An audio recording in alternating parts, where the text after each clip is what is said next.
puis Sylvain utilise bien le stochastique. Alors, bonjour à toutes et à tous, bienvenue sur dailyfx.fr, bienvenue au programme Good Morning Euro-Dollar. Alors, moi je vais être très synthétique pour commencer. Que se passe-t-il depuis quelques heures ce marché d'échange? J'ai une vision assez limpide du marché d'échange. Première chose, ne vous trompez pas, ce n'est pas le dollar américain qui baisse. Vous avez pu voir l'euro-dollar monter par exemple. Alors vous pouvez vous étonner, l'euro-dollar progresse. Pourtant hier, le président de la Réserve fédérale de New York a jugé crédible une hausse des taux dès le mois d'octobre. Vous voyez l'USD Yen chuter, donc vous pouvez vous dire c'est bien le dollar US qui recule. Et pourtant ce n'est pas le cas lorsque vous regardez un indice comme l'US Dollar Index, il est parfaitement neutre, il a même tendance à s'apprécier depuis quelques heures. Alors que se passe-t-il? En réalité, le positionnement des investisseurs sur les devises, il est le suivant. Les devises des matières premières ont chuté, notamment durant la session asiatique, avec un repli général des places boursières en Asie. Le dollar canadien a chuté, le dollar néo-zélandais a chuté, le dollar australien a chuté. Donc le NZD-USD s'est replié, l'AUD-USD s'est replié, l'USD CAD a dépassé encore ses sommets annuels, en tout cas il les teste au moment où je parle, et l'euro-dollar a monté et l'USDN a baissé parce que le yen a été acheté pour son aspect refuge. C'est souvent le cas avec les devises de financement en phase d'aversion au risque, et l'euro commence petit à petit, à mesure que la politique monétaire de la Banque Centrale Européenne s'aligne sur ce que pratique celle du Japon depuis une décennie, eh bien, le statut de l'euro s'aligne petit à petit sur celui du yen, mais dans des proportions qui sont loin d'être celles du yen japonais. Au final, vous le savez, l'euro-dollar sur les graphiques de long terme est neutre depuis 6 mois, avec une phase de neutralité qui se réduit, que je pense maintenant qu'on peut limiter entre 1,10 et 1,1450 dollars. Donc on n'est plus réellement entre 1,05 et 1,15, c'est assez largement comprimé. Donc ça c'est le tableau de la session asiatique. Et que se passe-t-il à l'ouverture de la session européenne? Des rachats de positions. En clair, la UD-USD qui a été vendue durant la session asiatique est en train de rebondir sur support. Le NZD-USD rebondit sur support. L'USD-CAD teste une résistance. Alors, c'est pas garanti qu'il la franchisse, pourra même se replier. L'USD-CAD, depuis quelques semaines, c'est pas une hausse directionnelle. Au contraire, il a tendance à tenter d'accélérer, puis à retomber, et puis à se reprendre. Bref, c'est une phase de progression avec un angle peu appuyé. Quant à l'USD Yen, il se stabilise sur un support à 119,20 et l'euro-dollar, pour le moment, échoue à franchir la résistance des 1,1280 dollars.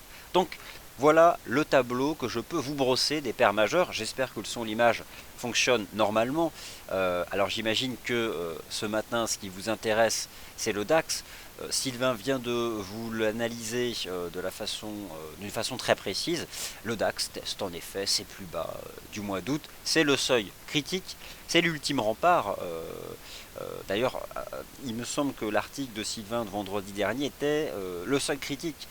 Qu'est-ce que c'est un seuil critique? C'est un seuil qui peut potentiellement acheter des acheteurs, on voit que là le marché se stabilise, mais qui peut céder dans le sens de la tendance observée depuis le printemps dernier, et céder dans un premier temps. Pourquoi? Parce qu'on peut envisager que des positions de moyen terme soient protégées par des ordres stop sous le niveau. Et pour le moment, le marché teste les 9340 points. Alors, n'attendez pas que là je me positionne sur ce que peut faire le DAX, c'est pas l'objet de cette émission. Par contre, comptez sur moi pour étudier en détail le marché des changes et des devises majeures. Alors, voici la preuve visuelle en graphique que l'US dollar, le dollar américain, n'a pas baissé durant la session asiatique. Le positionnement vis-à-vis du dollar US, ça fait 6 mois qu'il est neutre, en position d'attente d'une action de la Réserve fédérale. Que savons-nous à court terme? La Fed, a priori, elle est bien partie pour un resserrement de sa politique monétaire cette année. Janet Yellen qui a surpris tout le monde vendredi dernier dans sa conférence de presse. Hier, le président de la Réserve fédérale de New York qui estime que la Fed, qui a déjà atteint son objectif en termes de marché du travail, d'ailleurs on attend vendredi le rapport NFP, mais le marché du travail ce n'est qu'un de ses objectifs, elle ne l'a pas atteint en termes d'inflation, et hier justement M. William Dudley estime que cette cible d'inflation elle sera atteinte l'an prochain, et il appelle, il fait partie des faucons, avec par exemple M. Lockhart. Alors ce sont des membres, des présidents de réserve fédérale régionale qui votent, qui ont un droit de vote dans l'instance fédérale qu'est la réserve fédérale. Il appelle à un premier relèvement des taux en octobre, donc le 28 octobre. En clair, la toute prochaine réunion. Donc l'euro-dollar hier, je me souviens de cette question, mais pourquoi l'euro-dollar monte alors que Monsieur Dudley estime que la Fed va monter ses taux en octobre? Eh bien parce que ce n'est pas le dollar qui a baissé hier. Le dollar n'a pas baissé. L'euro a monté parce qu'il partage un peu du statut du yen japonais, l'aspect refuge. Et hier, vous avez tous constaté cette séance catastrophique sur le marché des actions. Donc voilà à peu près, je pense, le schéma global que vous devez avoir dans l'articulation entre les principales devises et les autres marchés. Il y a des devises qui sont liées au prix des matières premières et à la tendance des marchés actions asiatiques. Vous pouvez par exemple faire un lien entre la tendance du dollar australien, du dollar néo-zélandais, avec la dynamique générale de la bourse de Shanghai par exemple. On peut faire un lien entre l'euro et la dynamique générale des actions de la zone euro, par exemple, encore une fois. Ou encore un lien entre la dynamique de l'euro et des taux obligataires au sein de la zone euro. Taux obligataires qui ont tendance à se replier, non pas parce qu'il y a des spéculations sur, c'est possible par contre, une extension par la Banque Centrale Européenne de son quantitative easing en octobre, mais parce que les capitaux qui ont quitté les marchés actions encore hier, eh bien, soit ces capitaux restent liquides, soit ils s'investissent sur d'autres classes d'actifs, et on a pu le constater qu'ils s'investissaient de manière, certes, pour l'instant assez minoritaire, sur le marché de la dette souveraine. Européenne en tout cas, celle de la zone euro entre autres, et celle de l'Allemagne plus particulièrement. Donc l'US Dollar Index, vous avez ici sous les yeux l'US Dollar Index de FXCM, en données 4 heures, donc c'est un graphique intraday, depuis le 18 septembre dernier. 18 septembre, c'est la dernière fois que la Fed a parlé, le dollar a monté. Par contre, il n'a pas dépassé ses sommets du mois de septembre, il teste pour le moment la résistance, il est flat, il n'a pas encore rejoint ses sommets annuels, et à très court terme, il est en range entre 12 049 et 12 095. Donc c'est simplement pour vous montrer que actuellement, le marché des changes n'est pas drivé par le dollar américain, mais bien par toutes les autres devises qui sont directement liés, je dirais, à l'ensemble des thèmes d'inquiétude actuellement pour le marché. Alors, la session asiatique a vu des tendances s'exprimer. À l'ouverture de la session européenne, c'est des rachats de short sur l'USD Yen, des rachats de short sur la UD-USD, sur le NZD-USD, et au contraire, des coupes, des prises de bénéfices, des positions longues sur l'euro-dollar, entre autres, et sur l'USD CAD. Alors c'est parti. L'euro-dollar, il a monté durant toute la session asiatique, il a monté durant toute la baisse des marchés actions de la zone euro. Le DAX teste un seuil critique, se stabilise dans un premier temps. Si vous avez acheté l'euro-dollar depuis hier, c'est bien, vous étiez dans le bon sens. Si vous avez profité de la cassure haussière des 1,1215 $, qui était le niveau pivot d'hier, vous étiez donc dans le bon mouvement. Maintenant, l'euro-dollar teste cette ligne de tendance, alors qu'il peut s'appréhender comme la partie haute d'une structure chartiste en triangle symétrique. Alors, sans m'enfermer dans une figure chartiste, je mettrai davantage en avant des niveaux techniques que vous connaissez. Pour arrondir, c'est simple, je vais arrondir 1,11, 1,13. Après, il faut affiner un peu la donne, et c'est justement là où peuvent intervenir les obliques, puisque nous avons ici une oblique chartiste qui passe en réalité sur le niveau des 1,1267 $. Donc, à court terme, je vous invite, si vous avez été long euro-dollar, à prendre vos bénéfices. On est dans un marché qui est volatile, qui peine à se stabiliser, et quand il se stabilise, il reste volatile. Autant dire que mieux vaut rapidement prendre des bénéfices lorsque on atteint des niveaux techniques qui sont contraires à ce qui vous a amené à prendre votre position. Par exemple, vous avez pris une position ici à la cassure de la résistance, le marché de l'euro-dollar atteint les résistances, maintenant il se replie sous résistance, le timing n'est plus à l'achat de l'euro-dollar.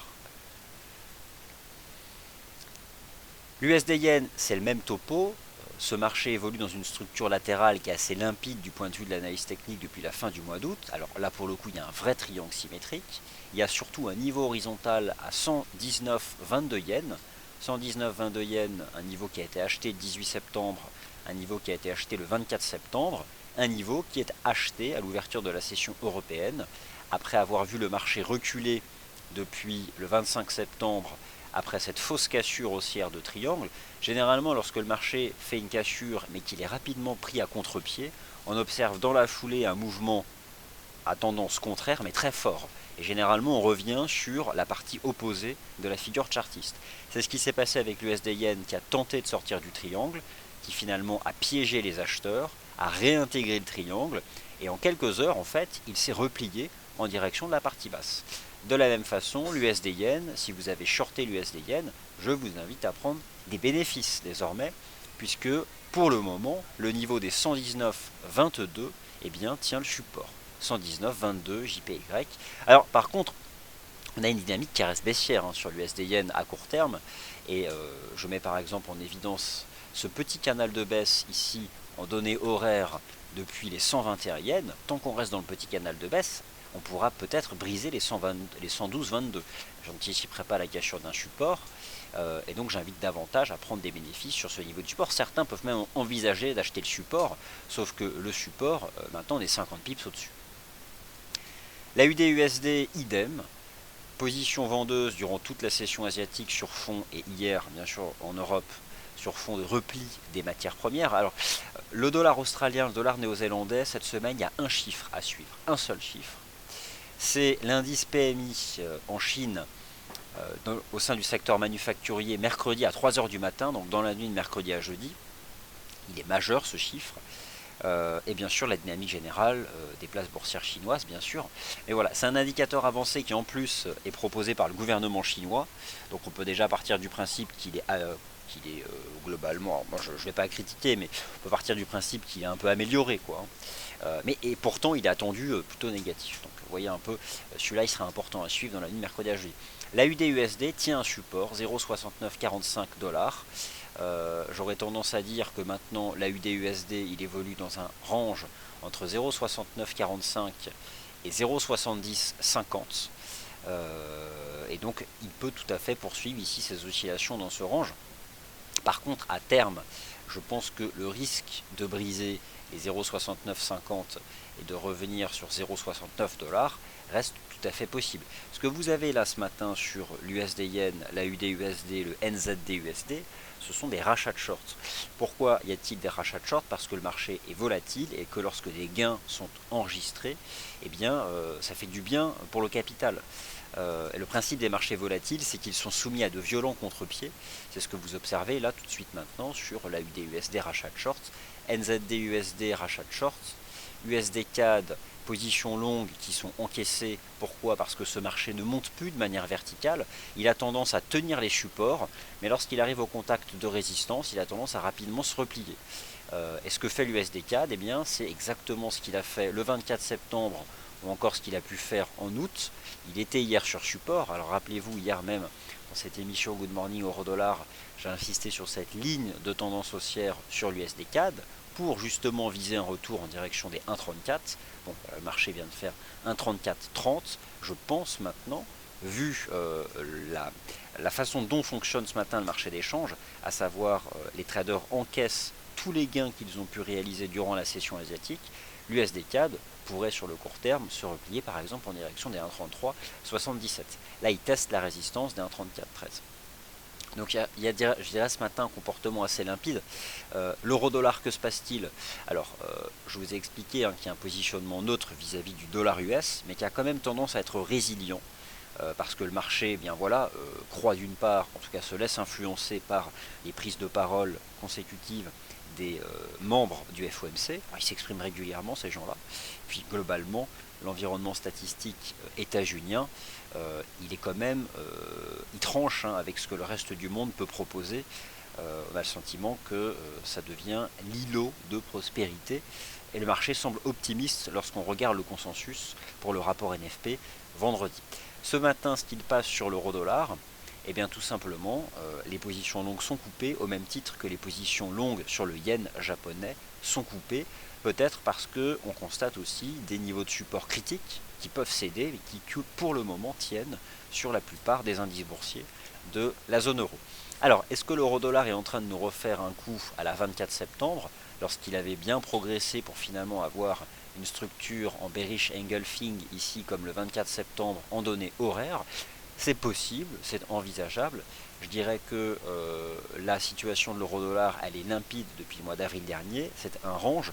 Et lorsqu'on descend dans les horizons de temps, c'est une imbrication de range. Tout ça pour dire qu'il n'y aura pas de phase directionnelle de plusieurs centaines de pips. Il y a des swings qui font 100, 150, éventuellement 200 pips. Et au fond, pour résumer la situation de l'euro-dollar sur le très court terme, eh bien, en arrondissant, mais pour être précis, le range 1,1087 dollars, 1,1267, 1,1290 dollars. Voilà, c'est clairement cette zone-là. Et pour le moment, eh bien, le marché est revenu au contact de la partie supérieure du range. Alors qu'en est-il du GBP USD? Le câble a l'avantage de présenter une analyse technique hyper limpide sur les graphiques de long terme. Alors, je vous remonte simplement ce graphique weekly du GBP USD. Attention, ce marché est sur le fil du rasoir. 1,5170 dollars, c'est un niveau hebdomadaire critique, là aussi. Les 1,5170 dollars, ça va être le niveau critique que teste actuellement le DAX, par exemple. Pourquoi critique? Parce que c'est un niveau sur le câble qui tient depuis le printemps dernier. Autant vous dire que un maximum d'ordre stop, par exemple, peuvent être positionnés sous le support. Le câble tient les 1,5170 depuis le 30 mai 2015, donc ça fait un paquet de temps. Sur le court terme, on constate hier qu'il y a une réaction initiale positive, mais cette réaction positive, je la trouve de plus en plus faible. Attention à la cassure du support potentiel sur le GBP USD. Pour l'instant, ce n'est pas le cas. Je n'invite pas à shorter sur un support, mais cette fois-ci, je serai tranchant. La moindre clôture H4 sous le support, et ce marché s'expose à 200 voire 300 pips de baisse. Donc attention au câble, 1,5170 dollars, il est sur le fil du rasoir. Voilà, c'est le tour d'horizon des paires majeures. Alors j'espère que vous avez trouvé ça suffisamment limpide. Et il y a une quantité de questions. Donc c'est parti, je vais lire. Alors déjà, bonjour, des quantités de bonjour. Bonjour à tous, merci de me confirmer que le son et l'image sont bons. Alors bonjour visiteurs, vous avez vu marqué sur votre application, sur le DAX, pas de trade à la vente, alors je ne sais pas à quoi vous faites référence. Alors, un petit commentaire de Lastico, toujours assez incisif, mais là, mon cher Lastico, je vais pas le publier, celui-là, il y a quelques mots vulgaires. Alors, les chiffres macroéconomiques du jour. Cette semaine, première semaine d'octobre, bon, tronqué, hein, parce que le mois d'octobre, il commence jeudi, on est rempli de statistiques majeures. Autant la semaine dernière, non, autant cette semaine, tout le monde en aura pour son compte. Ceux qui s'intéressent au thème de la Chine auront l'indice PMI manufacturier dans la nuit de mercredi à jeudi. Laissez-moi simplement retrouver une capture d'écran qui me donnait une vision d'ensemble. Voilà. Alors, ceux qui s'intéressent au thème de la Chine auront l'indice PMI dans la nuit de mercredi à jeudi. Ceux qui s'intéressent, toujours pour rester dans ce thème de la Chine, aux devises des matières premières, et notamment au dollar canadien, qui n'est pas immédiatement lié à la Chine, mais plus à l'environnement général du prix des matières premières à l'exportation, le produit intérieur brut du Canada. Ok. La Réserve fédérale des États-Unis, le thème de l'économie américaine, des perspectives de politique monétaire de la Réserve fédérale des États-Unis et surtout l'environnement des taux d'intérêt aux États-Unis. Ce thème-là, qui est aussi un thème d'inquiétude pour les marchés. Hier, l'indice des prix PCE qui était bon aux États-Unis. C'est un peu la jauge de l'inflation pour la Réserve fédérale, hein, c'est pas l'IPC. Aujourd'hui, l'indice de confiance des consommateurs selon le Conference Board, ça c'est important, à 16h aujourd'hui, donc on le suivra à 15h15, c'est la statistique américaine importante, mais surtout bien sûr en fin de semaine, le rapport NFP, le marché du travail, un objectif macroéconomique de la Fed presque atteint, ce qui n'est pas le cas du point de vue de l'inflation. Bon, ceux qui s'intéressent au thème microéconomique et notamment l'incertitude du secteur automobile de la zone euro qui, je vous rappelle, génère rien que pour l'Allemagne 26% des profits, donc c'est énorme. Il n'y a pas de calendrier hein, pour Volkswagen, simplement ce qu'on appelle le news flow, l'actualité qui arrive sur le marché à mesure que les éléments deviennent transparents. Et ça, c'est clairement, je dirais, la part d'incertitude pour le marché. À tout moment peuvent tomber des informations sur ce dossier-là. La réalité des chiffres, la réalité des anticipations d'amendes notamment, là qui peuvent malmener le marché action. Donc ça, ce n'est pas inscrit sur les calendriers économiques. La Réserve fédérale, la Chine, Volkswagen entre autres pour l'aspect microéconomique et la zone euro dans tout ça. Quelque chose m'a marqué la semaine dernière lorsque Mario Draghi a donné une conférence de presse. Il s'est montré très calme. Il ne veut pas griller toutes ses cartouches. C'est pas parce que les marchés financiers baissent qu'il va annoncer une extension du QE.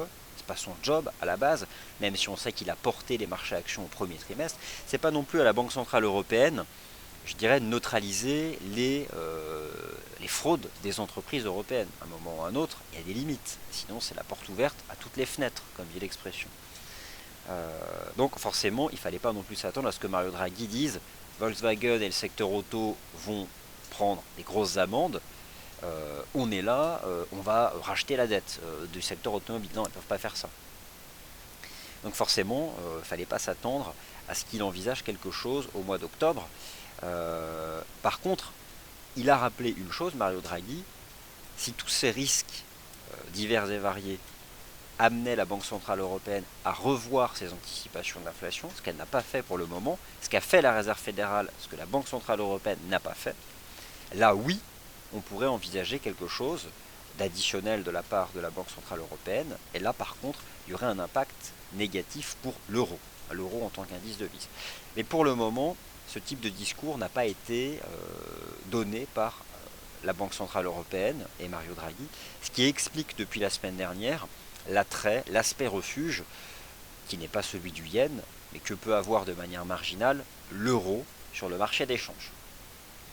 Donc au fond, sur le court terme, on a tout de même cette corrélation négative entre la dynamique des marchés actions de la zone euro et le positionnement général vis-à-vis de l'euro. Aoriko Kuruda, patron de la Banque centrale du Japon, a donné récemment une conférence de presse. Il ne craint pas l'inflexion de la politique monétaire de la Réserve fédérale des États-Unis. Par contre, il a rappelé qu'à tout moment, il pouvait faire une énième extension de son programme d'achat d'actifs. Bon, ça, je veux dire, c'est pas du nouveau. Donc aujourd'hui, mardi 29 septembre, à 14 h, l'indice des prix à la consommation en Allemagne, qui est publié comme chaque fois 24 heures avant les mêmes chiffres pour la zone euro et les autres pays de la zone euro. Indice des prix à la consommation en Allemagne à 14 h. Donc là, on aura par contre un indicateur qui intéresse la Banque Centrale Européenne. Et à 16 h, l'indice de confiance des consommateurs aux États-Unis, selon le Conference Board.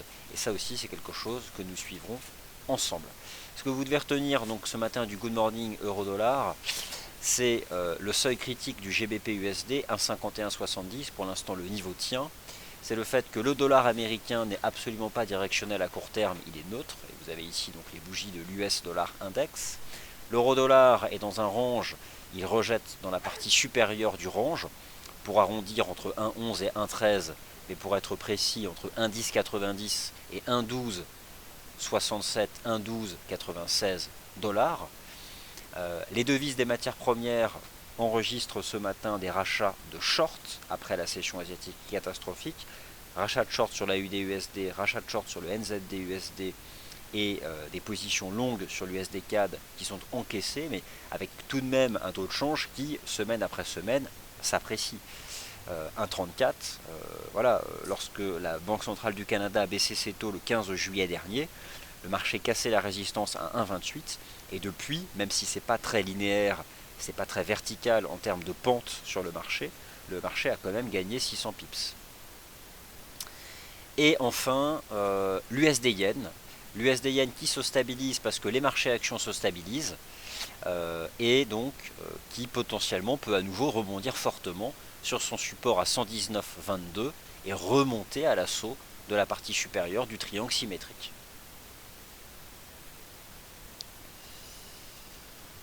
Et oui, et donc c'est en effet impressionnant le DAX qui tient son support majeur. Alors, dans un premier temps, réaction initiale qui est positive, c'est le troisième test du seuil critique. Et pour l'instant, on a une réaction initiale qui est positive. vous pouvez faire le lien entre le GER30 et l'USD Yen pour la corrélation positive et l'euro-dollar pour la corrélation négative. Voilà, bah écoutez, j'espère que vous avez trouvé ce point de marché suffisamment clair. Merci d'y avoir été attentif et d'avoir posé des questions. Prochaine émission à 10h30, justement, le Commodities Market Report, à nouveau avec Sylvain, mais dès demain avec Yoav, Nizar, le tour d'horizon des matières premières. Quant à moi, je vous retrouve à 11h pour le morning meeting. Merci à tous.